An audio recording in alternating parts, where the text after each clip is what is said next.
Hi, പുതിയ വീഡിയോയിലോട്ട് സ്വാഗതം. ഇന്ന് വന്നിരിക്കുന്നത് ടർബോ റിവ്യൂലോട്ടാണ്.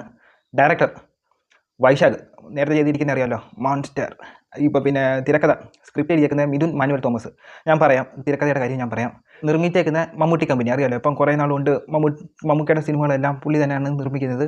പിന്നെ അതിനകത്ത് ക്യാമറമാൻ വിഷ്ണു ശർമ്മ.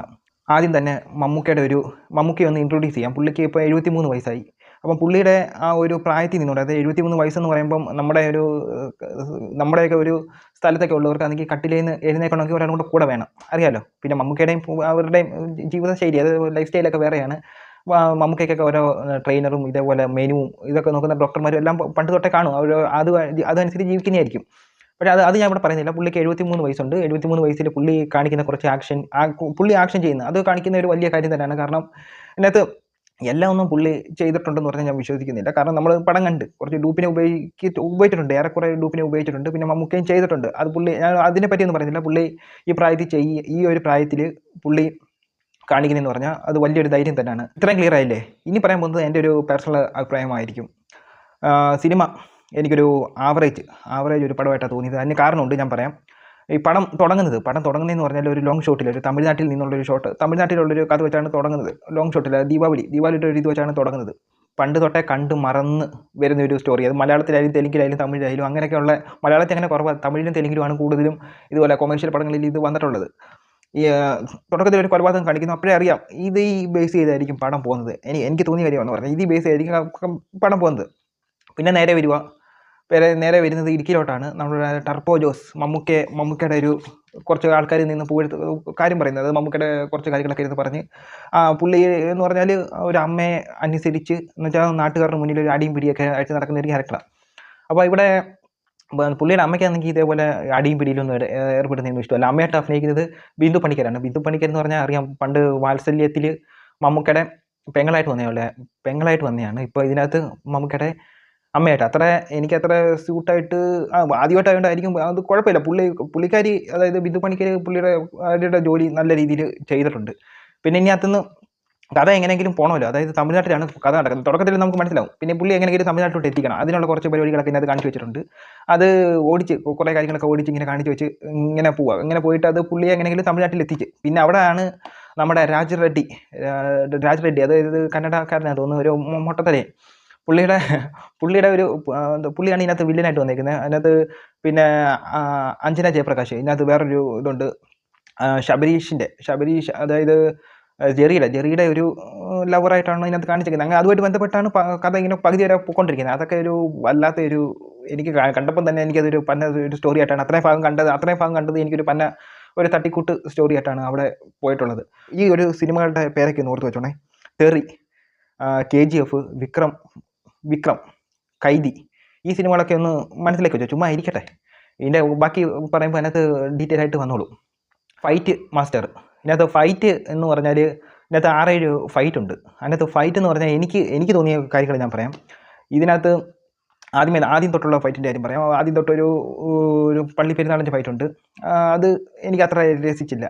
അത് കഴിഞ്ഞിട്ട് പിന്നെ ചെന്നൈയിലോട്ട് വരുമ്പം കുറച്ച് ഫൈറ്റ് ഉണ്ട്. ആ ഫൈറ്റ് എന്നൊക്കെ പറഞ്ഞാൽ ക്ലാരിറ്റി ഇല്ല. പിന്നെ ഒരു ഫൈറ്റ് മാസ്റ്ററും അത് എനിക്ക് അത്ര രസമായിട്ട് തോന്നിയില്ല. സ്റ്റെപ്പുകളൊന്നും എനിക്ക് അത്ര ഇഷ്ടപ്പെട്ടില്ല. കാരണം നമുക്ക് കൊടുത്ത ട്രോള് നല്ലോണം ചെയ്തിട്ടുണ്ട്. പക്ഷേ ഡൂപ്പിനെയൊക്കെ ഉപയോഗിച്ച് കാണും. കാരണം അറിയാലോ, കാരണം നമുക്ക് കണ്ടത് ആ ഡൂപ്പിനെ ഉപയോഗിച്ച പ്രായമായി, അതുകൊണ്ട് അറിയാം. ബാക്ക്ഗ്രൗണ്ട് മ്യൂസിക്, അതായത് നമ്മുടെ ഫൈറ്റ് നടക്കുമ്പോൾ ഒരു ബാക്ക്ഗ്രൗണ്ട് മ്യൂസിക് ഉണ്ടല്ലോ, ചിൽ ചിൽ ചിൽ ചിൽ അങ്ങനെയൊക്കെയുള്ളൊരു ഇതൊക്കെ നമുക്ക് കേൾക്കുമ്പം ഒരു ഇതായിട്ട് തോന്നി. എന്നിട്ട് ആ ഫൈറ്റിനോടൊപ്പം നിൽക്കുന്ന ഒരു ഇതായിട്ട് തോന്നി.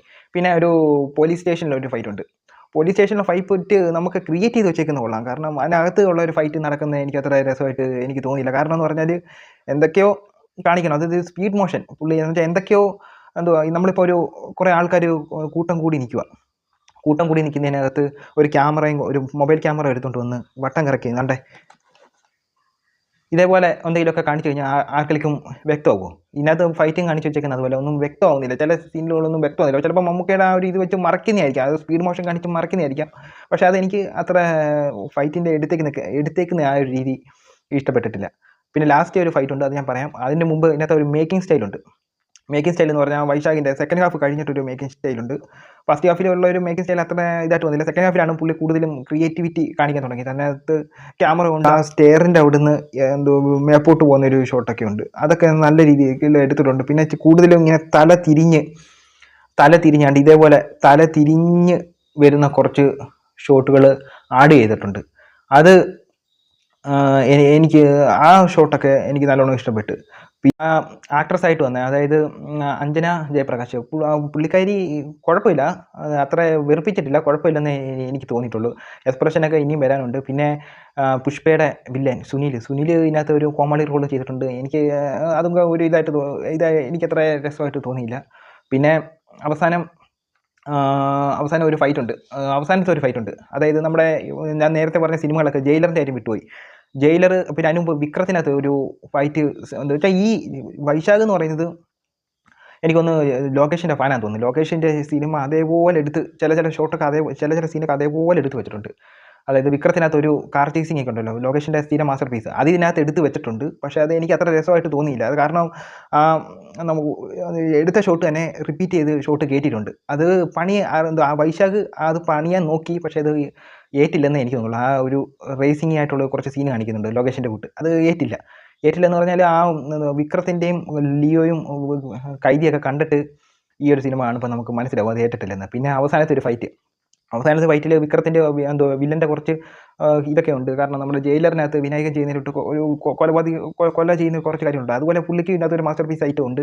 അതേപോലെ നമുക്കറിയാം അവിടെ നടക്കുമ്പോൾ എന്തായാലും മമ്മൂക്ക എല്ലാം അടിച്ച് നിൽക്കും. പിന്നെ കുറച്ച് കുംഫുക്കാരന്മാരെ കൊണ്ടുവന്നിട്ടുണ്ട്. അതായത് പുലിമുരുകനകത്ത് ലാസ്റ്റിൽ ലാലേട്ടനുമായിട്ട് ഫൈറ്റ് കിട്ടാൻ വേണ്ടി കുറച്ച് ഫൈറ്റർമാരെ കൊണ്ടുവരത്തില്ല. അതേപോലെ ഇതിനകത്ത് കുറച്ച് ഫൈറ്റർമാരെ കുംഫു കാണിക്കുന്നവരെ കൊണ്ടുവന്നുണ്ട്. കറങ്ങിച്ചാടിയൊക്കെ വരുന്നുണ്ട്. പക്ഷേ 2-3 അടി കൊണ്ട് കഴിയുമ്പോൾ പുള്ളി കരോട്ടയൊക്കെ മറക്കും തോന്നുന്നു, കരോട്ടയല്ല കുംഫുക്കെ മറക്കും തോന്നുന്നു. അങ്ങനെ അടിപൊളിയായിട്ട് മാറുന്നുണ്ട്. പിന്നെ വില്ലനും അതൊക്കെ തന്നെ. അങ്ങനെ ഒരു സെക്കൻഡ് ഹാഫിലോട്ടുള്ള ഒരു ഇത് നിർത്തിയിട്ടാണ് പടം നിൽക്കുന്നത്. അപ്പോൾ എനിക്കിത് കണ്ടിട്ട് എനിക്ക് തോന്നിയെന്ന് പറഞ്ഞാൽ, എനിക്കൊരു ആവറേജ് പടമായിട്ടേ എനിക്ക് തോന്നിയിട്ടുള്ളൂ. കാരണം ഇതിനകത്ത് കൂടുതൽ എടുത്ത് പറയില്ല. ഞാനിപ്പോൾ നേരത്തെ പറഞ്ഞ തെറിയുടെ കാര്യം ഞാൻ പറഞ്ഞില്ല. തെറി എന്ന് പറഞ്ഞാൽ തെറിക്കകത്തൊരു ഷോട്ടുണ്ട്.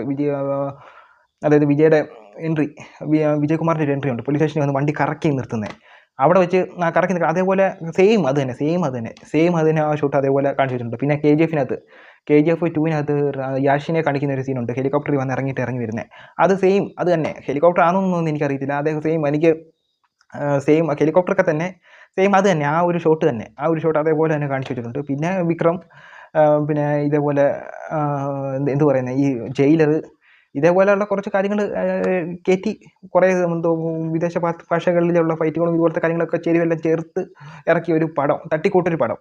അതേ എനിക്ക് തോന്നിയുള്ളൂ. എനിക്കൊരു ആവറേജ് പടമായിട്ടേ എനിക്ക് തോന്നിയുള്ളൂ. ഒരു വലിയ വാവ് എന്ന് പറയാനുള്ള പടമൊന്നുമില്ല. പിന്നെ മമ്മൂക്ക ഫാൻസുകാർക്കൊക്കെ ഒന്ന് കണ്ട് എൻജോയ് ചെയ്യാൻ പറ്റിയ കാര്യങ്ങളൊക്കെ ഇതിനകത്ത് ആഡ് ചെയ്ത് വെച്ചിട്ടുണ്ട്. പക്ഷേ നോർമൽ ഒരു പ്രശ്നം എങ്ങനെയാണെന്ന് എനിക്കറിയത്തില്ല. അപ്പോൾ ഇത്രയേ ഉള്ളൂ. കണ്ടു നോക്കിയാലേ നമുക്ക് അറിയത്തുള്ളൂ. ഇപ്പോൾ കാണാത്തവർ കണ്ടു നോക്കുക. എനിക്കതത്ര വർക്കായില്ല, പടം എനിക്ക് ഇഷ്ടപ്പെട്ടില്ല. ആവറേജ് എനിക്ക് തോന്നിയത്, എൻ്റെ പേഴ്സണൽ അഭിപ്രായമാണ്. അപ്പോൾ ഇത്രയുള്ള അടുത്തൊരു വീഡിയോ വരുന്നത്. ബൈ.